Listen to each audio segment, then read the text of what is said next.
बोलो सदगुरु भगवान की जय।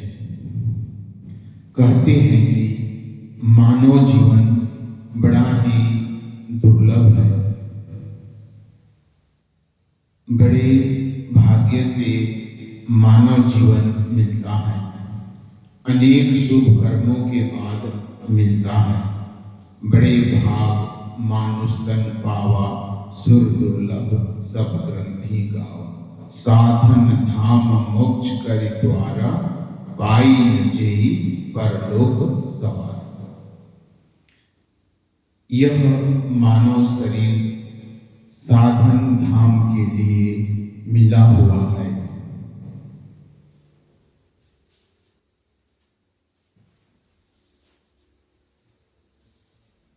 अर्थात परमात्मा की अनुभूति के लिए मिला है, सुख दुख से निवृत्ति के लिए मिला है, साधन ध्यान के लिए मिला है, श्रवण मनन और निधि ध्यासन के लिए मिला है।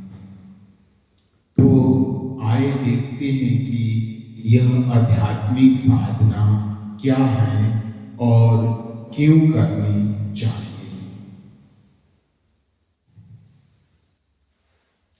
जड़ मन को सूक्ष्म तरंग में रूपांतरित करने का जो मार्ग है, उसी का नाम आध्यात्मिक साधना है। मेडिटेशन। मेडिटेशन क्या है? कंसंट्रेशन विद ब्रह्मी भाव।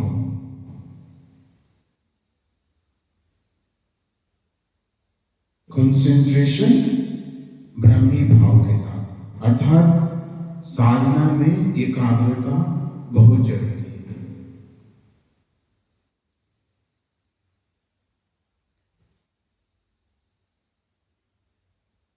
तो आध्यात्मिक साधना है जड़ मन को सूक्ष्म तरंग में रूपांतरित करने का जो मार्ग है, उसी का नाम आध्यात्मिक साधना है। या आप यह कह सकते हैं कि अणु मन को भूमा मन में मिलाने की कला ही तो आध्यात्मिक साधना कहते हैं। जीव के मध्य स्थित जीव पुरुष को जैविक प्रकृति के उत प्रतिष्ठित करने की जो प्रचेष्टा है, प्रयास है, उसी का नाम आध्यात्मिक साधना। Concentration with the ideation of Brahma Bhava is called meditation. Concentration के साथ, एकाग्रता के साथ ब्रह्मी भाव को लेना ही साधना है। साधना के प्रथम स्तर में साधक को चाहिए कि प्रत्येक वस्तु को ब्रह्म का विकास समझकर देखने की चेष्टा करें। अर्थात जो साधक है, जो भक्त है भगवान का, उसके प्रथम चरण में उसको इस सृष्टि को ब्रह्म के रूप में देखना चाहिए। हर वस्तु, हर व्यक्ति में हमें ब्रह्म की भावना करनी चाहिए। ब्रह्मविद ब्रह्मेव भवति। जो ब्रह्म की भावना करता है, वह ब्रह्म ही हो जाता है। तो पूरी सृष्टि को, जो भी वस्तु व्यक्ति हैं, सब में प्रथम चरण में, साधना के प्रथम चरण में हमें ब्राह्मी भाव से देखना चाहिए। इस साधना का सूत्रपात शरीर से है, उसके बाद उसका अनुशीलन शरीर और मन के द्वारा किया जाता है, फिर मन और आत्मा को लेकर और अंत में आत्मिक चेतना में प्रतिष्ठित होना होता है। अर्थात इस साधना की जो शुरुआत होती है, शरीर से होती है उसके बाद शरीर और मन, और अंत में मन और आत्मा को लेकर के होती है और आत्मा में प्रतिष्ठित होना होता है। इसको दूसरे में शब्दों में कहते हैं कि प्रथम में है गुरु शिष्य, फिर भक्त और भगवान, और अंत में केवल भगवान ही रह जाते हैं। शरीर और मन की शुद्धि के बाद ही आध्यात्मिक उन्नति संभव है। अर्थात आध्यात्मिक मार्ग पर हमें चलना है तो मन की शुद्धि, शरीर की शुद्धि, आहार की शुद्धि, हमें इस शुद्धि पर हमें ध्यान रखना होगा। यही तंत्र का अभिमत है। बात बहुत ही युक्ति संगत है। यह सभी शास्त्र कहते हैं। इसलिए आहार शुद्धि, व्यवहार शुद्धि साधकों के लिए अति आवश्यक है, क्योंकि बिना शरीर मन की पवित्र विचारों की पवित्रता के बगैर हम आध्यात्मिक पथ पर सुचारू रूप से आगे नहीं चल सकते। इसलिए हमें विशेष करके शुद्धता पर ध्यान देना होगा। विचारों की शुद्धता हो, आहार की शुद्धता हो, और परहित सरसी धर्म में, और दूसरों की हित की भावना। अध्यात्म में है सेवा। सेवा से क्या होता है कि मन पवित्र होता है। इसलिए अध्यात्म में सेवा बहुत ही जरूरी है। साधना के प्रथम स्तर में साधक को चाहिए कि प्रत्येक वस्तु को ब्रह्म का विकास समझकर देखने की चेष्टा करें। ब्रह्म का विकास, जो मैंने पहले ही कह दिया है कि प्रत्येक वस्तु को ब्रह्म के रूप में, अर्थात वो परमात्मा ही अपने को संसार रूप में विस्तारित कर रखे हैं। स्वयं वह परमात्मा, वह ब्रह्म ही अपने आप को अस्थूल रूप में संसार में व्याप्त कर रखे हैं।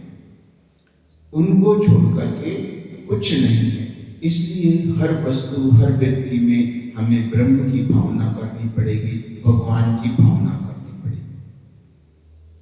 मनुष्य यदि किसी आध्यात्मिक आदर्श को सामने नहीं रख वस्तु विज्ञान की चर्चा में रत हो तो क्रमागत वस्तु ध्यान के फलस्वरूप उसकी बुद्धि की जड़ मानस में रूपांतरित होने की 16 आना संभावना हो जाती है।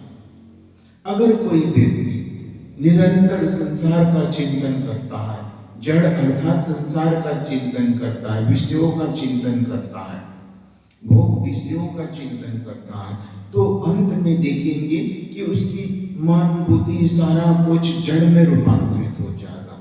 इसीलिए हमें इस संसार को भगवत दृष्टि से देखना है।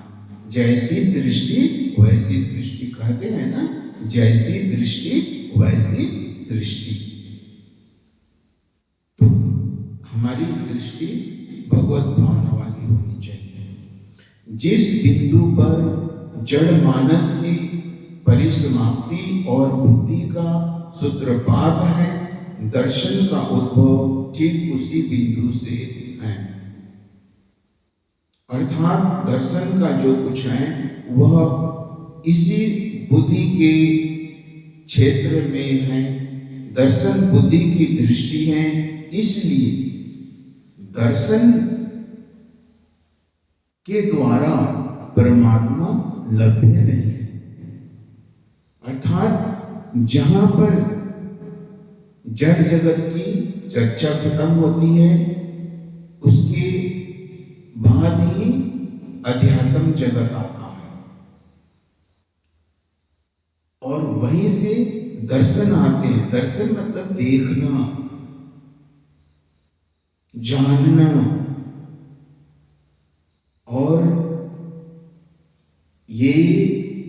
किताबी ज्ञान से हमें परमात्मा की उपलब्धि नहीं हो सकती।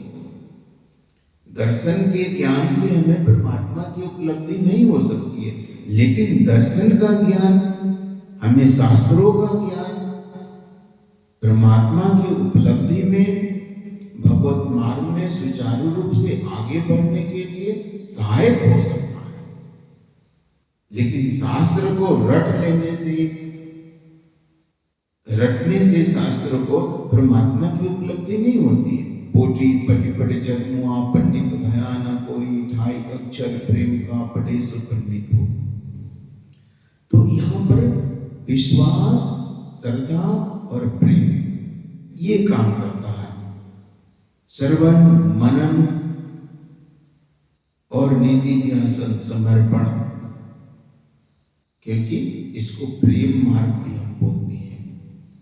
ये जो साधना मार्ग है, जो आध्यात्मिक साधना है, एक प्रकार का ये परमात्मा से प्रेम है, ये प्रेम का बंधन है। इसलिए यहाँ केवल शास्त्र पढ़ने से काम नहीं चलेगा, हमें परमात्मा के प्रति विश्वास, श्रद्धा और प्रेम हो, समर्पण की भावना हो, तभी हम उनकी उपलब्धि कर सकते हैं। भक्त साधना के द्वारा भवानी के भैरवी और भैरवी से कौशिकी शक्ति के साथ मिलकर एक हो जाता है। यह साधना ही भक्त की भजना है, और जो भजन करते हैं उन्हें भक्त कहते हैं। भक्त किसकी भजना करते हैं? अवश्य ही परमात्मा की। अस्तुर जगत को मन के विषय के रूप में या उद्देश्य के रूप में ग्रहण करने से पुरुषोत्तम तक पहुंचना संभव नहीं है, अर्थात परमात्मा तक पहुंचना संभव नहीं है। जड़ यदि तुम्हारा आराध्य हो तो उस दशा में तुम भवानी के जड़त्व की ओर बढ़ चलोगे। तुम्हारी सारी सत्ता अंततः जड़त्व में परिवर्तित होगी। तो हमारे आध्यात्मिक साधना क्यों करनी है, भजन क्यों करना है, कीर्तन क्यों करना है? क्योंकि हमें अस्तु से सूक्ष्म की तरफ चलना है, हमें सीमित से असीमित की तरफ चलना है, हमें अपूर्णता से पूर्णता की तरफ चलना है। ये जीवन जो है अपूर्ण है, इसीलिए क्या होता है कि हम जन्मते हैं और फिर मरते हैं, मृत्यु को प्राप्त हो जाते हैं, क्योंकि यह जीवन जो है क्षणभंगुर है, अपूर्ण है, इसलिए पूर्ण। तो आध्यात्मिक साधना क्या है? इसको दूसरे शब्दों में बोलेंगे, अपूर्णता से पूर्णता की तरफ चलने को ही आध्यात्मिक साधना बोलते हैं। जब तक हम आध्यात्मिक साधना में नहीं पहुंचेंगे, आध्यात्मिक साधना नहीं करेंगे, तब तक हम पूर्ण नहीं हो सकते हैं, अपूर्ण ही रहेंगे। मानसिक तरंग के सरलीकरण को कह सकते हैं भक्त जीवन की साधना का प्राथमिक चरण है। अर्थात सात्विकता, 3 गुण है ना, तमोगुण, रजोगुण और सत्वगुण। जब भक्त के विचार सात्विक होते हैं, उसके मन में सात्विक विचार चलते हैं, यह जो होता है प्रथम चरण है। साधक जब तक भवानी चक्र में बैठा रहता है, तब तक वह जगत के अणु परमाणु घटपट को एक दूसरे से पृथक देखता है। भवानी चक्र के सरलीकरण के बाद भैरवी चक्र में बैठ वह देखता है कि अणु परमाणु घटपट की भेद रेखाएं शून्य में विलीन हो गई। अर्थात जब हम संसारिक दृष्टि से संसार को देखते हैं तो परमात्मा अलग और संसार अलग दिखाई देता है, जिसको द्वैत भाव बोलते हैं। प्रकृति अलग है और परमात्मा अलग है। लेकिन ज्यों ही वह परमात्मा की तरफ बढ़ता है और उस दिशा में काफी आगे बढ़ता है, उसका ध्यान अच्छा होने लगता है, उस पर प्रभु की कृपा होने लगती है, तो वह देखता है कि ये पूरा संसार ब्रह्ममय है, प्रभुमय है। भवानी का प्रभाव जिसके ऊपर जितना ही अधिक है, उसमें भेद ज्ञान उतना ही अधिक होता है। अर्थात जिसमें संसार का ज्ञान जितना अधिक है, वह उसके अंदर उतना ही भेद होगा, उसके अंदर उतना ही भेद होगा, जिसके अंदर जितना संसार का ज्ञान होगा। और दूसरी चीज है कि आध्यात्मिक साधना गुरु कृपा पर निर्भर है। बिना गुरु कृपा का, बिना हरि कृपा का हम उस परमात्मा की अनुभूति नहीं कर सकते हैं। मोक्ष मूलम गुरु कृपा कहते हैं ना, मंत्र मूलम गुरु वाक्यम, पूजा मूलम गुरु पदम, ध्यान मूलम गुरु मूर्ति, मोक्ष मूलम गुरु कृपा। तो इसमें अहम बात है गुरु कृपा। गुरु कृपा के बिना कुछ नहीं होता है, हरि कृपा के बिना कुछ नहीं होता है। कहते हैं कि सोई जाने जेहु देही जनाई, जानत तुम्हें हो जाए। जब प्रभु कृपा करते हैं तभी भक्त जो है वह भगवान को जान सकता है। बिना प्रभु की कृपा का भक्त भगवान को नहीं जान सकता। इसलिए उनकी कृपा पर ही हमें निर्भर रहना होगा। जब तक उनकी कृपा नहीं होगी, और कृपा कब होती है? जब हमारे अंदर विश्वास, श्रद्धा और उनके प्रति प्रेम हो जाता है, उनके सिवाय कोई जब चाह नहीं रहती है, जब एक ही चाह रहती है प्रभु प्राप्ति की, प्रभु की अनुभूति की, जब एक ही चाह रहती है, उस दशा में कृपा होती है। क्योंकि उनके जनाए बगैर हम जान नहीं सकते, क्योंकि जीव के अंदर इतना सामर्थ्य नहीं है कि वो परमात्मा को पकड़ सके। इसलिए अध्यात्म में कृपा आ जाती, अंत में कृपा आ जाती। गुरु कृपा ही केवलम, हरि कृपा ही केवलम। तो भक्ति अंत में क्या है? प्रपत्तिवाद पर निर्भर है कि सब कुछ उन्हीं की कृपा से हो रहा है, सुख भी वही है, दुख भी वही है, सब कुछ वही है। अंत में भक्ति इस पर आ जाती है, और यहीं आकर के साधक जो होता है वह दिव्य अनुभूति करता है, अपने आप को सच्चित आनंद से